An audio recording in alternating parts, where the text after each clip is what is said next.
الحمد لله وكفى وسلام على عباده الذين اصطفى أما بعد أعوذ بالله من الشيطان الرجيم بسم الله الرحمن الرحيم إن الصلاة تنهى عن الفحشاء والمنكر صدق الله العظيم اللهم صل على سيدنا محمد وعلى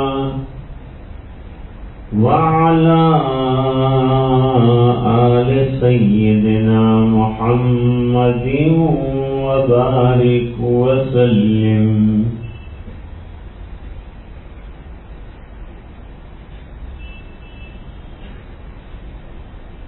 موجودہ دور آزادیوں کا، فحاشیوں کا، عیش و عشرت کا، برہنگی کا، عریانیت کا دور ہے.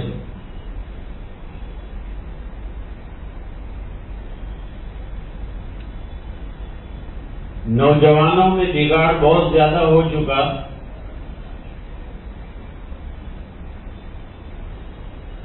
بالوں میں کہیں کلر کرتے ہیں، ادھر سے کٹواتے ہیں، ادھر سے کٹواتے ہیں.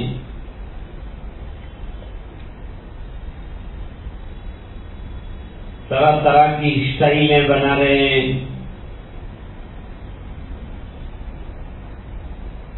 جیم میں جاتے ہیں.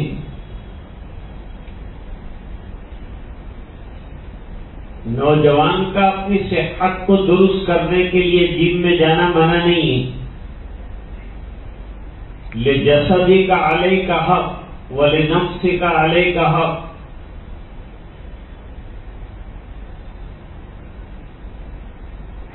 لیکن کیسا لباس پہن کر جاتا ہے؟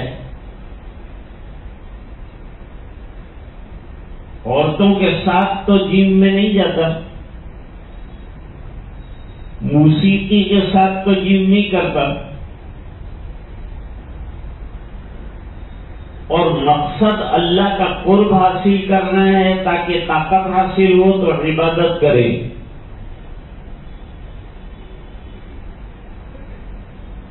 عورتوں میں بے حیائیاں عام ہے. عریانیت اور ننگا پن اور لباس انتہائی طور پر عام ہو گیا ہے. برائے نام لباس پہنا جاتا ہے.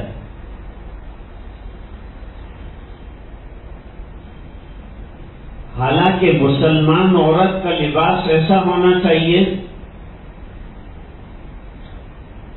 کہ جس سے جسم چھپ جائے اور لوگوں کی نظر اس پر نہ پڑے.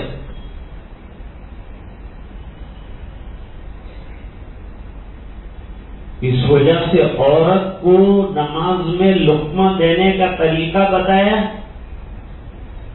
کہ تصفیق کی جائے، یعنی بائیں ہاتھ کی ہتھیلی پہ اوپر سیدھے ہاتھ کی ہتھیلی کی انگلیاں بجائی جائے تاکہ آواز نہ نکلے. کیونکہ عورت کی آواز بھی ننگاپا ہے. اگرچہ عورت کی آواز سطر میں نہیں آتی، لیکن غیروں سے اس کو چھپانا چاہیے اور احتراز اور پرہیز کرنا چاہیے.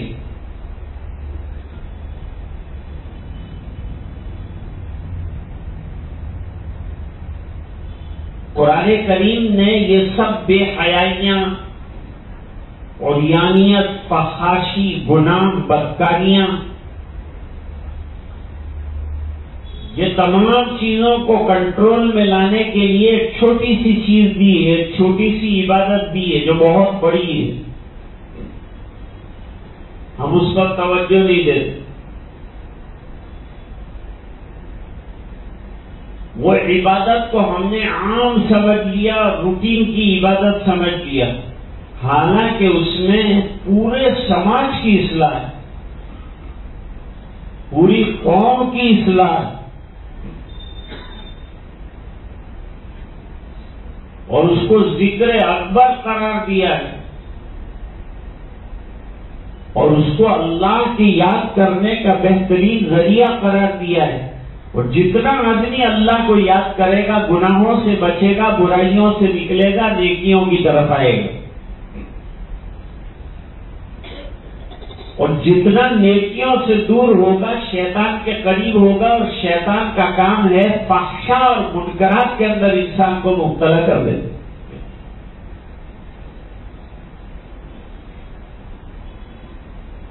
اور اللہ کا کام کیا ہے؟ قُلْ إِنَّ اللَّهَ لَا يَأْمُرُ بِالْفَحْشَاءِ، اے نبی کہہ دیجئے کہ اللہ تعالی فحشا اور برائیوں کا حکم نہیں دیتے، بلکہ برائیوں کو مٹانے کا حکم دیتے ہیں، اچھائیوں کا حکم دیتے ہیں، نیکیوں کا حکم دیتے ہیں، اعمال صالحہ کا حکم دیتے ہیں، اس پر جنت کا وعدہ فرماتے ہیں، دنیا میں بھی نعمتیں دینے کا وعدہ فرماتے ہیں.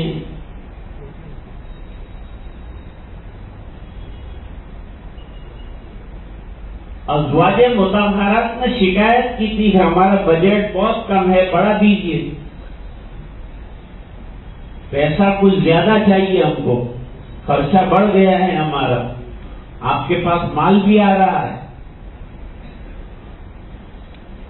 حضور ناراض ہوئے، اللہ نے آیت اتاری، وَأْمُرْ أَهْلَكَ بِالصَّلَاةِ وَاصْطَبِرْ عَلَيْهَا لَا نَسْأَلُكَ رِزْقًا نَحْنُ نَرْزُقُكَ وَالْعَاقِبَةُ لِلتَّقْوَىٰ.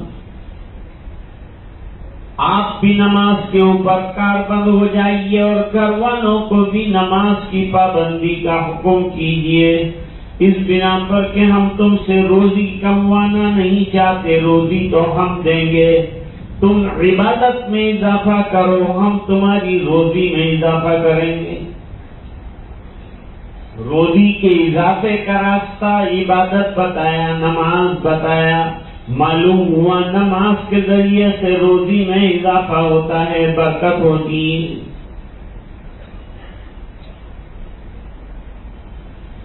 صحابہ کرام کی تعریف کی،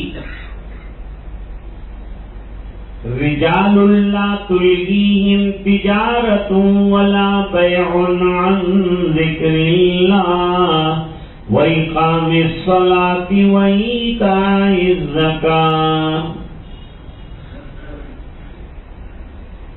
صحابہ کرام کاروبار کرتے ہیں، ڈھیر مال کا لگا ہوا ہوتا ہے، اذان ہوتی ہے فوراً نماز کے لیے مال چھوڑ کر نکل جاتے ہیں. لوگ پوچھتے ہیں مال کی حفاظت کون کرے گا؟ فرمایا جس نے نماز کی حفاظت کے لیے فرمایا وہ مال کی حفاظت بھی کرے گا. جب اس نے بلایا ہے تو اس کی ذمہ داری ہے کہ وہ ہمارے مال کی حفاظت کرے. ہمارا کام تو یہ ہے کہ ہم اس کے احکام کی حفاظت کریں. جب بندہ اللہ کے احکام کی حفاظت کرنے والا بن جاتا ہے تو اللہ تعالیٰ اس کے مددگار بن جاتے ہیں، اس کے مال پر فرشتوں کو بھیج دیتے ہیں اور اللہ تعالیٰ مال کی اور جان کی حفاظت فرماتے ہیں. یہ فائدہ ہے اللہ کا کہ تم اللہ کے احکام پورے کرو، اللہ کی مدد آئے گی. تم اللہ کے احکام توڑو گے تو اللہ کی پکڑ آئے گی. پکڑ سے بچنا ہے تو پھر عبادت میں لگ جاؤ، مدد چاہیے تو اللہ کے یہاں کام پا جاؤ تو اللہ کی مدد آئے گی. آج اللہ کی مدد نہیں آ رہی ہے. اس کی وجہ یہ ہے کہ اللہ کے احکام بہت زیادہ ٹوٹ رہے ہیں. صبح سے آدمی غور کرے رات کو سوتے وقت تک کتنے اللہ کے احکام ہیں, کتنی رسول کی سنتیں ہیں جو تڑاتڑ ٹوٹ رہی. فجر کی نماز اللہ تعالی سے محبت کا امتحان ہے. جو فجر کی نماز نہیں پڑھتا, حدیث میں ہے کہ شیطان اس کی کمر کے پچھلے والے حصے پر 3 گرہیں لگاتا ہے اور اس کو سلا دیتا ہے کہ سو جا, ابھی رات بہت لمبی, آرام کر. لیکن جب یہ بندہ چوکنا ہو کے کھڑا ہوتا ہے تو ایک گرہ کھل جاتا ہے. جب وضو بناتا ہے تو دوسری گرہ کھل جاتی ہے, اور جب اللہ اکبر کہتا ہے تیسری گرہ کھل جاتی ہے.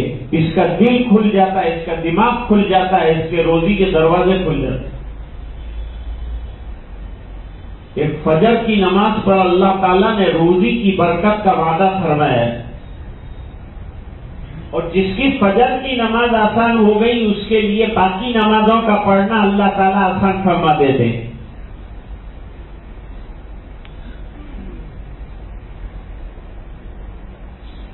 حدیث شریف میں فرمایا کہ اپنے گھر کو قبرستان مت بنا,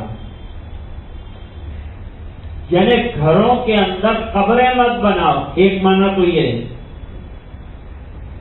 جب نماز پڑھو گے تو قبر بیچ میں آ جائے گی, تو گھر کو قبرستان مت بناؤ, اپنے مردوں کو عام قبرستان کے اندر دفناؤ.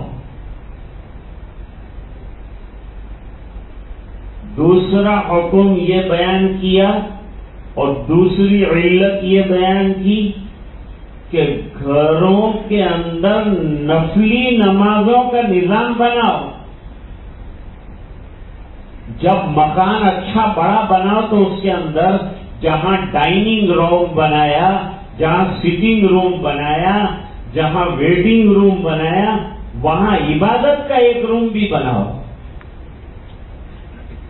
کیا ہوگا یہ عبادت کے روم کا فائدہ؟ ماں بہنیں وہاں نماز پڑھیں گی, گھر میں برکت ہوگی,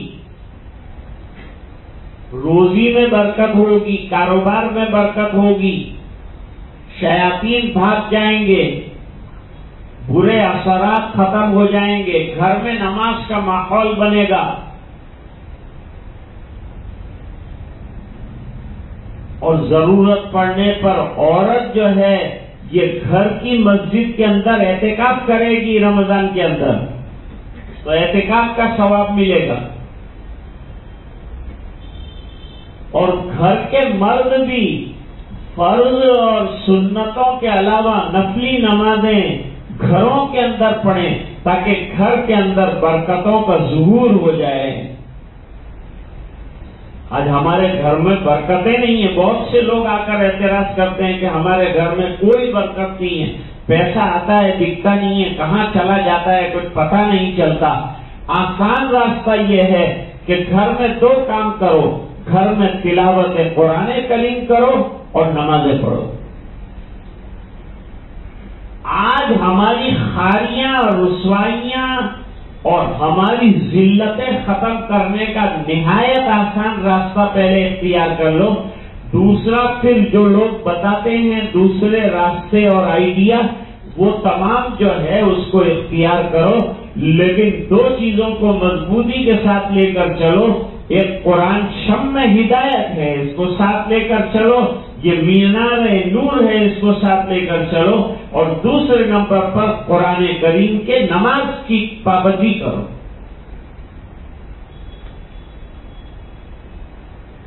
صحابہ کرام نمازوں کے بڑے پابند رہے ہیں. ایک صحابی ہیں ربیعہ ابن کعب اسلمی, یہ حضور پاک صلی اللہ علیہ وسلم کے تہجد کے وقت کے خادم ہیں.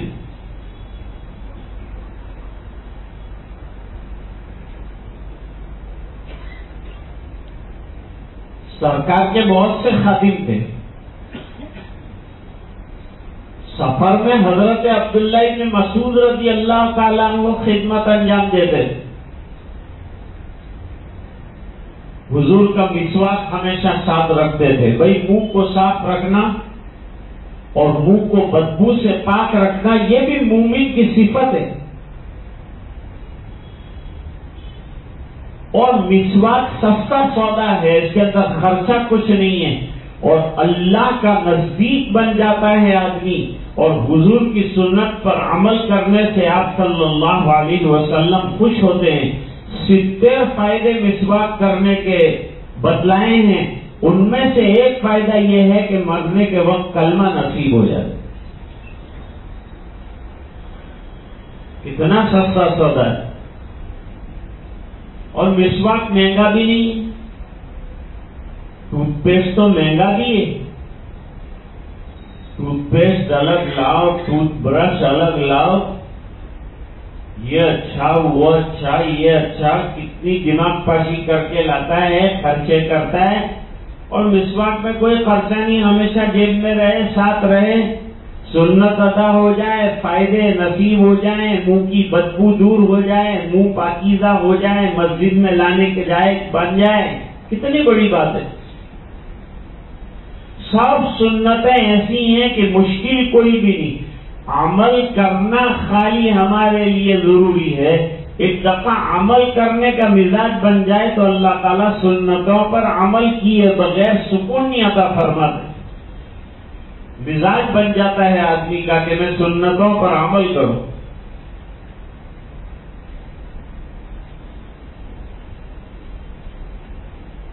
تو ربیعہ ابن کعب جو ہیں وہ حضور صلی اللہ علیہ وسلم کے لیے تہجد کے وقت میں مصلی بچھاتے، مسواک لاتے، وضو کا پانی لاتے. وضو کا پانی تو دوسرے حضرات بھی رکھتے تھے.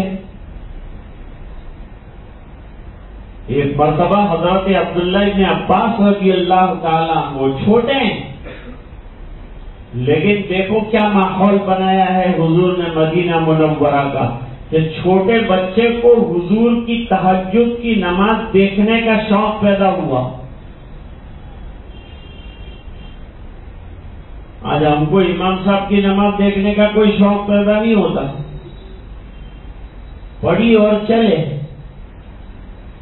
کون سی سورت حضرت آپ نے پڑھی، اس کا مطلب کیا ہوتا ہے، ذرا ہم کو سمجھائیے تاکہ ہماری نماز میں چمک پیدا ہو جائے، ہماری نماز میں ذوق پیدا ہو جائے، ذرا پر درد نماز ہماری ہو جائے، بامعنی نماز ہماری ہو جائے.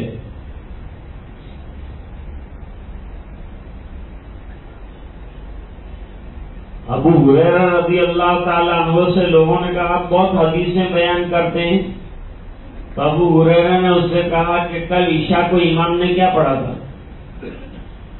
یاد نہیں ہوں پڑھے رہے. کہ مجھے یاد ہے.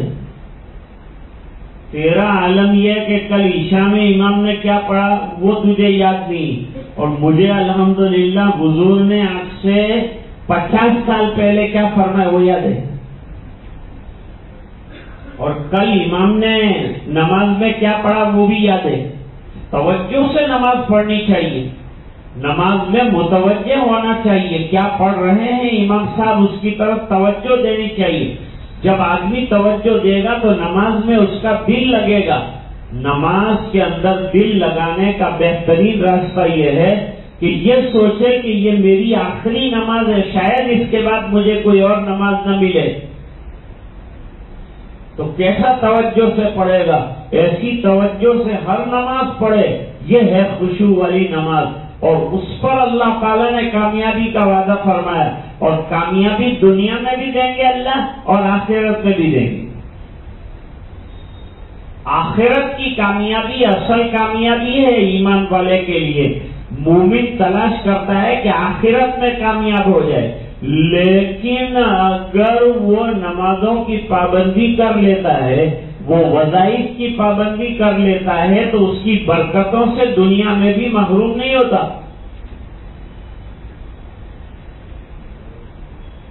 حدیث شریف میں واقعہ نقل کیا ہے.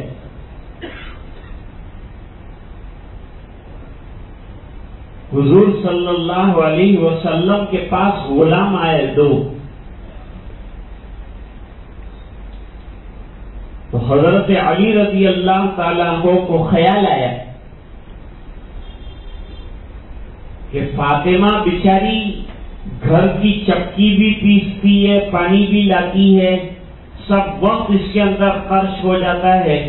تو ایک آدھ غلام، نابالغ غلام تھا، تو وہ نابالغ غلام اگر فاطمہ کو مل جائے تو اس کے گھر کے کاموں میں وہ ہاتھ بٹائے اور اس کا عبادت میں وقت زیادہ لگ جائے، زیادہ اللہ کو یاد کر سکے. یہ تو وقت لگاتی ہی ہیں، پھر بھی اور بھی زیادہ اللہ کی یاد میں وقت لگ جائے.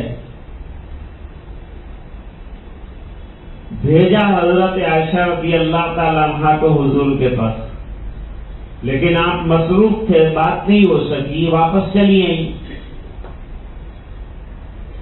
تو آپ صلی اللہ علیہ وسلم تشریف لائے. کیا بات ہے عائشہ، کیسے آنا ہوا تھا؟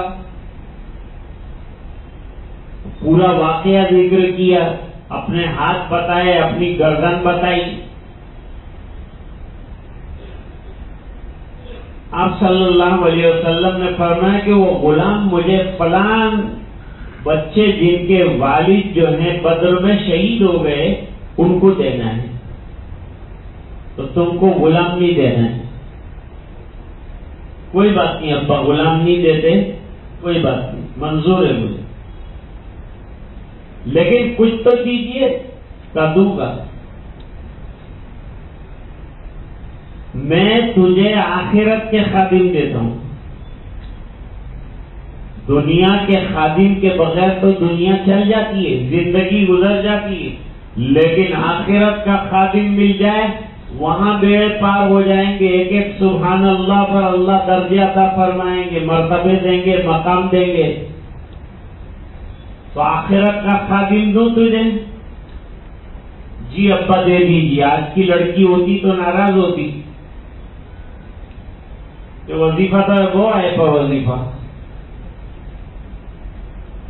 ضرورت پوری کرو نہیں ماری. لیکن بیٹی کتنی نیک ہے کہ باپ نے کہا کہ میں وظیفہ دیتا ہوں، کا دے دیجیے ابا جان، وظیفہ دے دیجیے.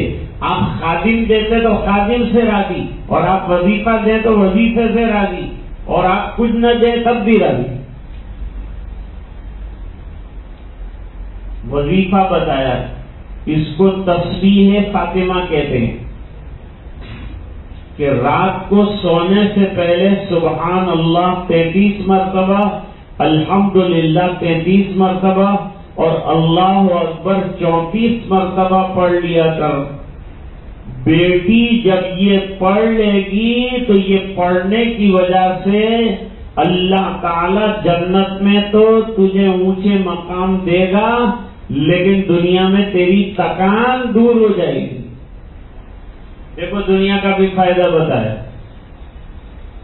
کہ یہ پڑھنے پر جو تھکان تجھے دن بھر لگ جاتی ہے نا، یہ پڑھنے سے وہ تھکان دور ہو جائے گی. ہم بھی اس کا تجربہ کر کے دیکھ سکتے ہیں کہ یہ وظیفہ سونے سے پہلے پڑھ لیں گے، اللہ تعالیٰ اچھی نیند دیں گے، تھکان تمام کے تمام دور ہو جائے گی. کیسا بہترین اور کتنا اچھا وظیفہ بتایا.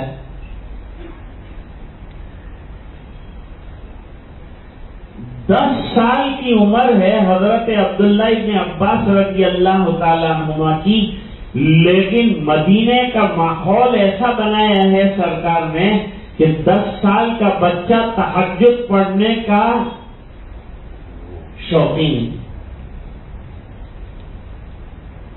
اپنی خالہ میمونہ رضی اللہ تعالی عنہا سے ٹائم لیا اور ٹائم لے کر ابن عباس رات کو حضور کی عبادت دیکھنے کے لیے پہنچے. جلوت کی عبادت تو سب دیکھتے تھے، لیکن خلوت میں آقا کے اعمال کیا ہیں یہ معلوم ہو جائیں، تاکہ ہم رات کو وہ اعمال انجام دیں، رات کو جاگیں. آج بھی نوجوان جاگتے ہیں، نکڑوں پر بیٹھتے ہیں، باتیں کرتے ہیں، ادھر ادھر کی فضول باتیں کرتے ہیں. کوئی کرکٹ کی بات کرتا ہے، کوئی حج میں وہ پیدل جا رہا ہے اس کی بات کرتا ہے. اس کو جانے دو، حج میں پیدل جاتا ہے تو اپنے کو کیا ہے؟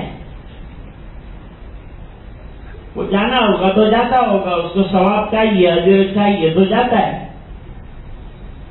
اس کے لیے ہم خامخواہ کے لیے کیوں بحثا بحثی میں پڑیں؟ کوئی ہمالیہ پہ جاتا ہے، کوئی کہاں جاتا ہے، کوئی کہاں جاتا ہے، یہ بیچارہ مکے جاتا ہے. جانے دو، اچھا کام کرتا ہے.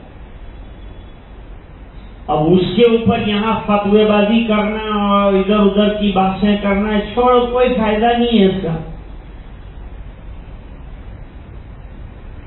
کرکٹ پر بحث کرتے ہیں، اس نے یوں مارا، اس نے یوں مارا، اس نے کیچ پکڑا، اس نے چھوڑ دیا. تو کبھی لینا ہے کیچ چھوڑی دی تو پکڑی لو.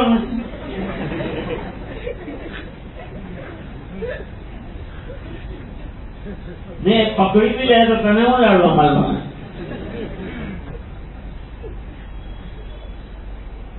تو اپنے اوقات کو فضول کاموں میں ضائع مت کرو، کام میں لگاؤ. ایک ایک منٹ قیمتی، اور اللہ تعالیٰ کی یہاں پوچھا جائے گا کہ میں نے تم کو جو جوانی اور ٹائم دیا اس کو تم نے کہاں خرچ کیا ہے. ٹائم لگاؤ، اللہ کے دین کے لیے لگاؤ، اللہ کے راستے میں لگاؤ. وقت اللہ کے دین کے لیے خرچ کرو، تعلیم کرو، کتاب پڑھو، قرآن کی تلاوت کرو. ایک رات طے کرو کہ آج پوری رات قرآن پڑھیں گے.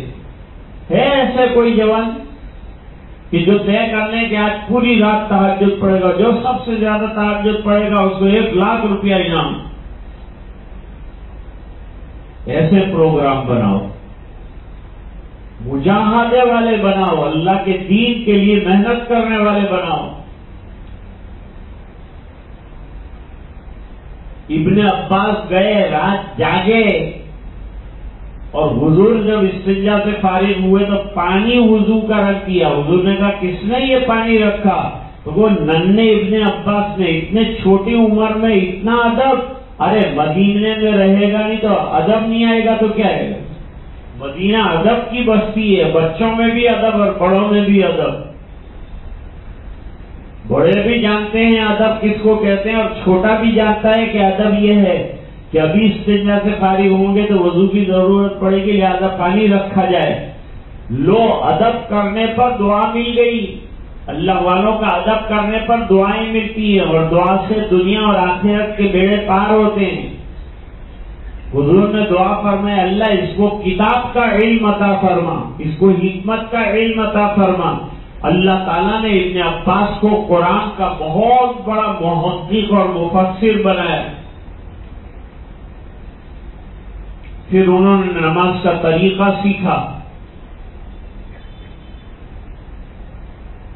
خدمت کرنے آئے تھے، نماز دیکھنے آئے تھے. آج ہے کوئی جو کسی کی تہجد دیکھنے آتا ہو، کسی عالم کی نماز دیکھنے آتا ہو، کسی عالم کا وضو دیکھنے آتا ہو، اس کا طریقہ عبادت دیکھنے آتا ہو؟ یا کوئی ایسا ہے کہ آ کر یوں کہے کہ مجھے صحیح نماز سکھاؤ؟ کوئی ایسا ہے جو آ کے یوں کہے کہ مجھے اللہ کی کتاب نہیں آتی پڑھنا، مجھے صحیح پڑھنا سکھاؤ، میں اپنا وقت خرچ کروں گا اور دوں گا حضرت مولانا، اور آپ کو ہدیہ بھی دوں گا. ہدیے کا تو نام ہی نہیں لینے، تو طبیعت خراب ہو جاتی. ٹھیک ہے مولانا ہو کے ہدیہ لیتے تو کیا پہ لینے کا ہدیہ؟ مولانا ہدیہ نہیں لیں گے تو کیا لیں گے؟ جب اتنی دماغ پاشی آپ کے لیے کرتے ہیں تو ذرا ہدیہ دیا تو کیا ہو گیا؟ اس میں خوش ہونا چاہیے کہ میرا پیسہ اللہ کے دین کے لیے لگا، خوب دل کھول کر دینا چاہیے. اور شکریہ ادا کرنا چاہیے کہ آپ نے مجھے چند حروف پڑھنا سکھا دیا، آپ نے مجھے صحیح نماز پڑھنا سکھا دیا، آپ کا تو جتنا احسان مانوں کم ہے۔ ربیعہ ابن کعب اسلمی رضی اللہ تعالی عنہ نے حضور کے لیے تہجد کے واسطے مصلی رکھا، مسواک رکھا اور وضو کا لوٹا رکھا۔ حضور خوش ہو گئے اور فرمایا ربیعہ آج جو ہے مانگنے کی رات ہے، بتاؤ کیا مانگوں، تمہارے لیے کیا مانگ لوں آج؟ دنیا دار ہوتا تو دنیا مانگتا، لیکن اس اللہ کے بندے کو اللہ کی رضا مطلوب ہے اور اللہ کی معیت مطلوب ہے اور اللہ کا پڑوس مطلوب ہے۔ کتنی بڑی چیز اس کو مطلوب ہے۔ اس بنا پر بے فکر ہو کر کہا سرکار مجھے جنت میں آپ کا پڑوس دیا دیجیے، مجھے جنت میں آپ کا پڑوس چاہیے۔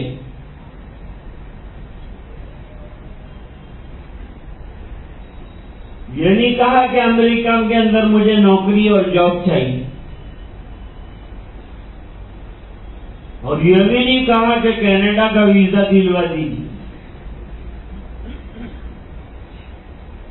کیا مل جائے گا؟ کینیڈا کا ویزا مل جائے گی، یہ مطلب نہیں ہے کہ بھائی مت جاؤ، جاؤ محنت کرو، کام کرو، اس دنیا میں بھی ترقی کرو، آگے بڑھو، پڑھو۔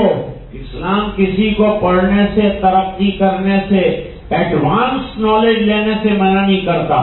آگے بڑھو اور اسلام کے ساتھ آگے بڑھو، تمہاری نمازیں بھی نہ جائے اور تمہارا جاب بھی نہ جائے، اس شان کے ساتھ رہو، پڑھو اور پوری دنیا میں جاؤ اور ترقی کرو۔ اسلام ہرگز منع نہیں کرتا، لیکن جہاں جاؤ اسلام کی حفاظت کرو، نمازوں کی حفاظت کرو، اپنے عقیدے کو برقرار رکھو، جہاں بھی جاؤ اپنے دل کی اور اپنے ایمان کی حفاظت کرو۔ ایسی شان کے ساتھ آپ پورے عالم میں اگر چلے جاتے ہیں تو اسلام منع نہیں کرتا آپ کو عالم میں جانے کے لیے۔ جاؤ اور وہاں بھی جا کر دین پھیلاؤ اور دین کا کام کرو۔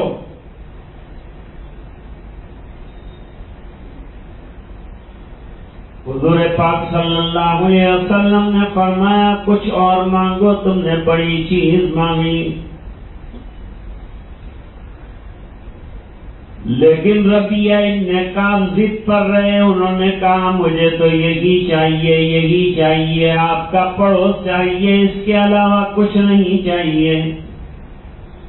سرکار جنت میں آپ کی معیت نصیب ہو جائے، پڑوس اچھا تو تمام کام اچھا، دنیا میں بھی پڑوسی اچھا تو تمہارا گھر جہنم ہے، اور پڑوسی برا ہے تمہارا گھر جہنم ہے۔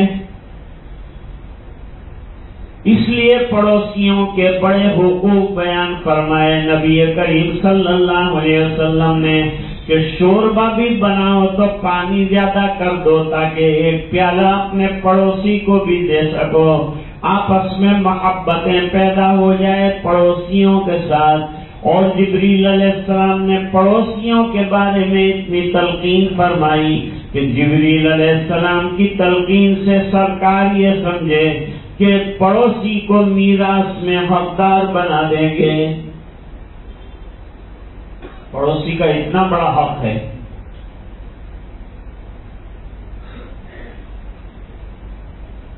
اس لیے پڑوسی نے اگر اپنے پڑوسی کے جانے کے بعد پڑوسن سے بدکاری کا ارتکاب کیا تو گناہوں میں بہت بڑا گناہ اس کا ہے۔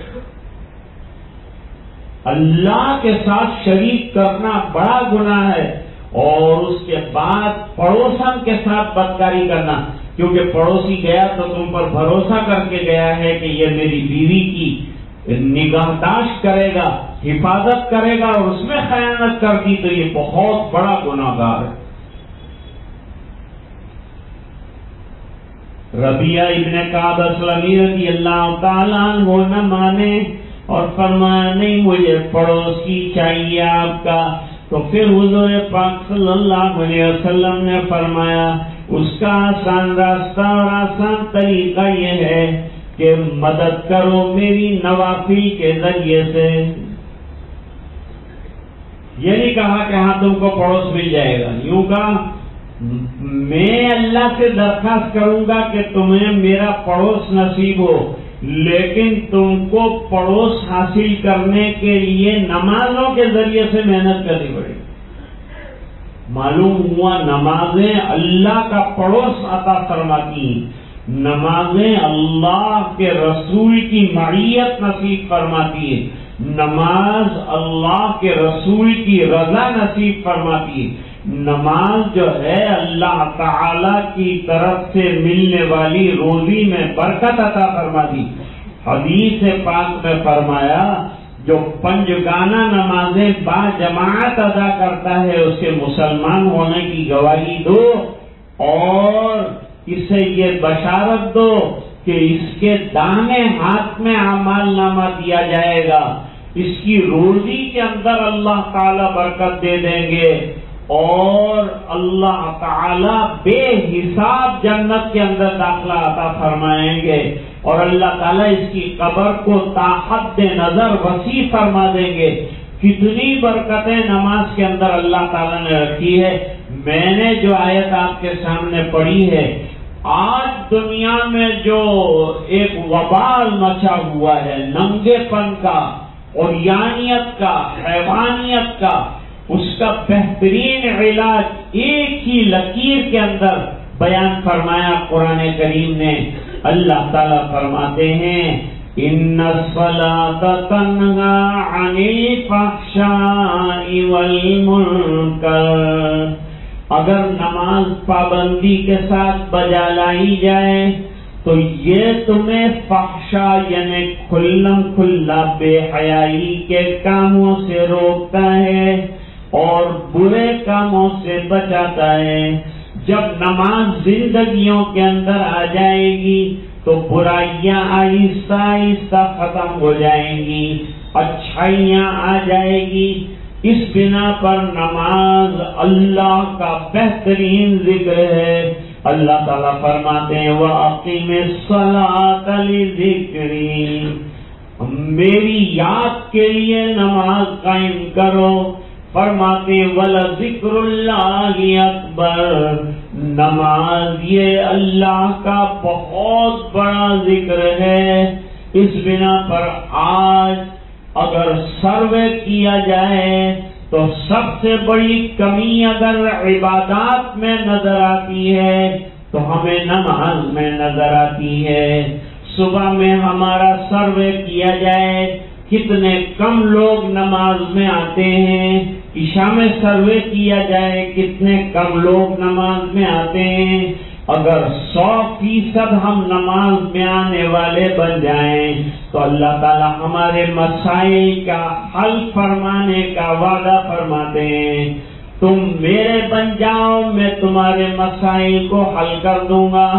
اللہ فرماتے ہیں وَمَن يَتَّقِ اللَّهَ يَجْعَل لَّهُ مَخْرَجًا، جو اللہ کا ڈر اختیار کرے گا اور اللہ کا ڈر آیا تو نماز آ جائے گی، نماز کی پابندی آ جائے گی. جو اللہ سے ڈرنے والا ہے وہ نماز پڑھنے والا ہے. وَمَن يَتَّقِ اللَّهَ يَجْعَل لَّهُ مَخْرَجًا وَيَرْزُقْهُ مِنْ حَيْثُ لَا يَحْتَسِبُ، اور ایسی جگہ سے متقی کو روزی عطا کرتے ہیں کہ گمان بھی نہیں ہوتا کہ یہاں سے روزی ملے گی. وَمَن يَتَّقِ اللَّهَ يَجْعَل لَّهُ مَخْرَجًا وَيَرْزُقْهُ مِنْ حَيْثُ لَا يَحْتَسِبُ وَمَن يَتَوَكَّلْ عَلَى اللَّهِ فَهُوَ حَسْبُهُ، جو اللہ کی ذات پر بھروسہ کرے، اسباب کی لائن سے محنت کرنے کے بعد اللہ کی ذات پر اعتماد کرے، اللہ اس کے لیے کافی ہو جائیں گے. وہ تنہا کافی ہے. پوری دنیا ایک طرف ہو جائے، ایک طرف اللہ ہو جائے، بیڑا اس کا پار ہوگا جس کی طرف اللہ ہے. پوری دنیا ایک طرف ہو جائے لیکن اللہ اس سے ناراض ہو جائے، پوری دنیا مل کر اس کو کامیاب نہیں کر سکتی. آج سب سے زیادہ ضرورت ہے اس بات کی کہ ماں بہنیں گھروں کے اندر نماز کی پابندی کرنے والی بن جائیں. جیسے ہی اذان ہو جائے نماز پڑھنے کے لائق ہوں، تمام کاموں کو چھوڑ کر نماز کی پابندی کریں. اور مردوں کو بھی چاہیے کہ اپنے سب کاموں کو چھوڑ کر مسجد کو آباد کرنے والے بن جائیں، اللہ کے اس فریضے کو انجام دینے والے بن جائیں. تو قرآن کریم نے نماز کی پابندی پر فلاح کا وعدہ فرمایا. فلاح آخرت میں اللہ دینے والے ہیں، لیکن جو نماز پڑھے گا وہ دنیا میں بھی کامیابیاں پائے گا.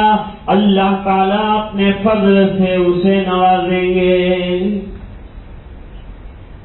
تو ایک چھوٹی سی آیت میں نے آپ کے سامنے پیش کی کہ دیکھیے حضرت ربیعہ ابن کعب نوافل پڑھنے کے لیے تیار ہو گئے. آج ہم اللہ کا قرب حاصل کرنے کے لیے فرض پڑھنے کے لیے تیار نہیں ہیں، اس میں لیت العل کرتے ہیں. مت سستی کرو نماز کے اندر، چست بن جاؤ. دوسرے اعمال اپنی جگہ کرو، کماؤ، محنت کرو، جو کرنا ہے سب کرو، لیکن وقت پر نماز کی ادائیگی اپنی زندگی کا نصب العین بنا دو اور مزاج بنا دو. باقی روزی کا دینا، برکتوں کا دینا اللہ تعالیٰ نے وعدہ فرمایا ہے، وہ ضرور دیں گے. ہم کام کرتے چلے جائیں، حالات بھی آئیں گے، آزمائشیں بھی آئیں گی، کچا نکل جائے گا، پکا جم جائے گا، اور اللہ تعالیٰ اس کی مدد کے لیے آ جائیں گے.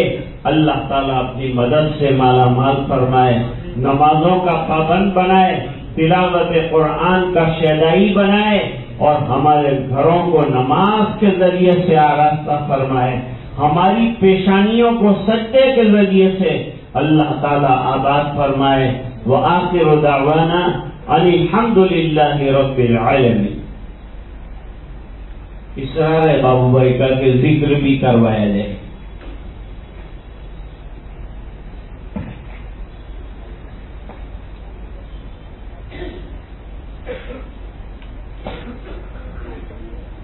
اوپر ہاں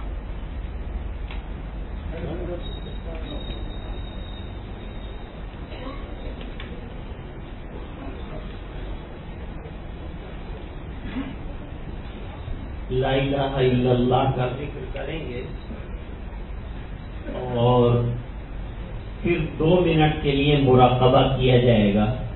جتنے حضرات بیٹھے ہیں آرام سے بیٹھے رہیں اور لا الہ الا اللہ کا جو ذکر ہوگا اس میں میرا ساتھ دیں.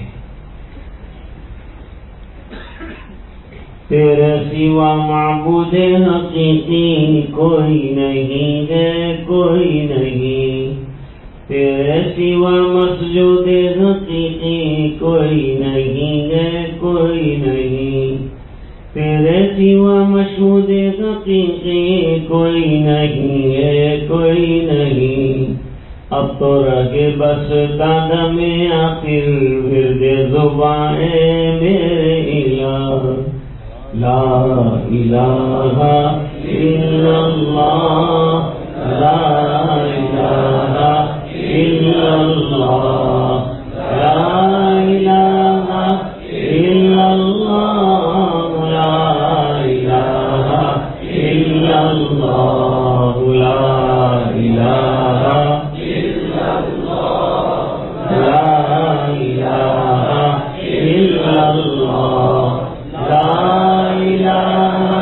الا اللہ، لا الہ الا اللہ، لا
آلہ واصحابہ وازواجہ وبارک وسلم تسلیما کثیرا کثیرا کثیرا۔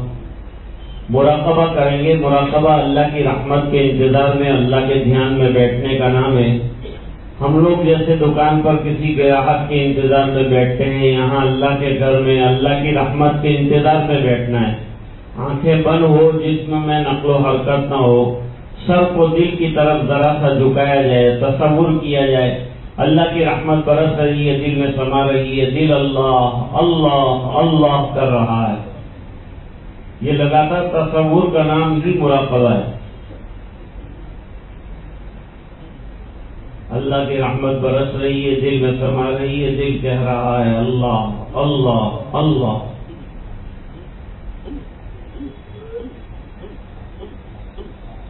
عزیزو دوستو یارو، یہ دنیا دار فانی ہے، دل سے مت لگاؤ تم لحد میں جا بنانی ہے۔ تو آیا بغیر طاعت پسا لذات دنیا میں، عقل کھوئی گئی تیری یہ کیسی نادانی ہے۔ نہ دنیا نہ دولت نہ دن جائے گا، فقط ساتھ تیرے کفن جائے گا۔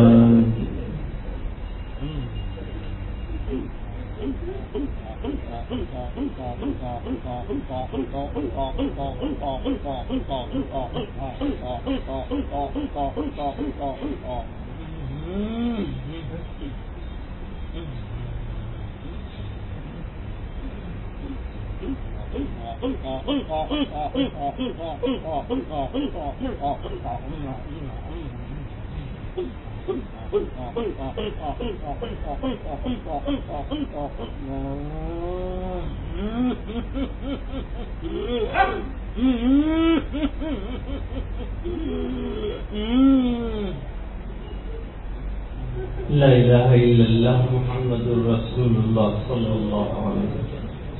اللهم لك الحمد كله ولك الملك كله ولك الشكر كله وإليك يرجع الأمر كله علانيته وسره۔ اللهم صل على سيدنا محمد وعلى آل سيدنا محمد وبارك وسلم۔ ربنا آتنا في الدنيا حسنة وفي الآخرة حسنة وقنا عذاب النار وادخلنا الجنة مع الأبرار يا عزيز يا غفار۔ اللهم افتح لنا بالخير واتمم لنا بالخير واجعل عواقب أمورنا بالخير بيدك الخير إنك على كل شيء قدير۔ ربنا اغفر لنا ولإخواننا الذين سبقونا بالإيمان ولا تجعل في قلوبنا غلا للذين آمنوا ربنا إنك رؤوف رحيم۔ ربنا أتمم لنا نورنا واغفر لنا إنك على كل شيء قدير۔ اے اللہ ہمارے گناہوں کو معاف فرما، کوتاہیوں سے درگزر فرما۔ اے اللہ اپنا فضل اور کرم شامل حال فرما۔ اے اللہ رحم کے اور کرم کے فیصلے فرما۔ اے اللہ اپنی رضائے دائمی عطا فرما، تو ہم سے راضی اور خوش ہو جا اور ہمیں اپنا بندہ بنا دے۔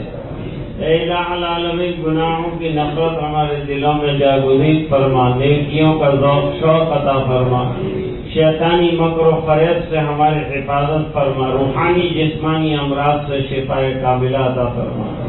تیرا ذوق، تیرا شوق، تیری معرفت، تیرا عشق عطا فرما، تیری رضائے دائمی عطا فرما۔ اے اللہ تو اپنا سچا بندہ ہمیں بنا۔ اے اللہ اپنی بارگاہ میں ہماری ٹوٹی پھوٹی عبادات قبول فرما، تیرا نام لینا منظور فرما۔ اے اللہ ہمارے دلوں کو جاری فرما۔ اے اللہ ہمارے قلوب کو تیرے ذکر والا بنا دے، تیری یادوں والا بنا دے، غفلت والی زندگی سے اللہ حفاظت فرما۔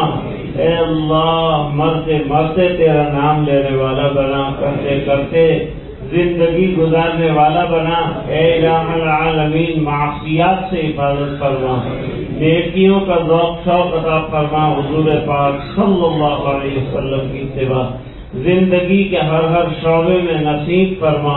اے اللہ پورے مجمع کی مغفرت فرما، امت کے ایک ایک فرد کی مغفرت فرما۔ اے الہ العالمین اتنی دور سے لوگوں کا جمع ہونا قبول فرما، تیری یاد کرنا قبول فرما۔ اے اللہ ہمیں تجھ سے مانگنا نہیں آتا، اے اللہ جو بے ادبی ہوئی معاف فرما۔ اے اللہ جو مانگنا تھا نہ مانگ سکے اپنے فضل سے عطا فرما۔ اے اللہ ہماری نسلوں میں دین کی بقا کے فیصلے فرما۔ اے اللہ ہمارے جنریشنوں کو نیک بنا دے، اے اللہ ہمارے جوانوں کو سدھار دے، اے اللہ ان کو مسجد میں آنے والا بنا دے، اے اللہ ان کو نمازوں کا پابند بنا دے، اے اللہ سنتوں کا شیدائی بنا دے، پابند بنا دے۔ اے اللہ تو ہم سے راضی اور خوش ہو جا اور ہمیں اپنا بندہ بنا دے۔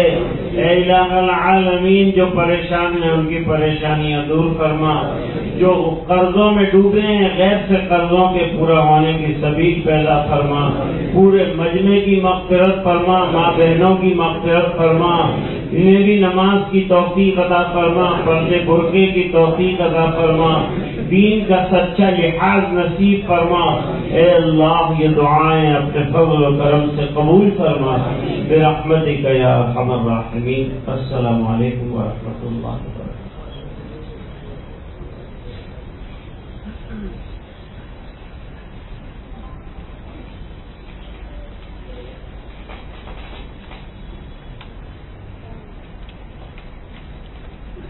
جزاکم اللہ، حضرت والا کے بےحد شکر گزار ہیں۔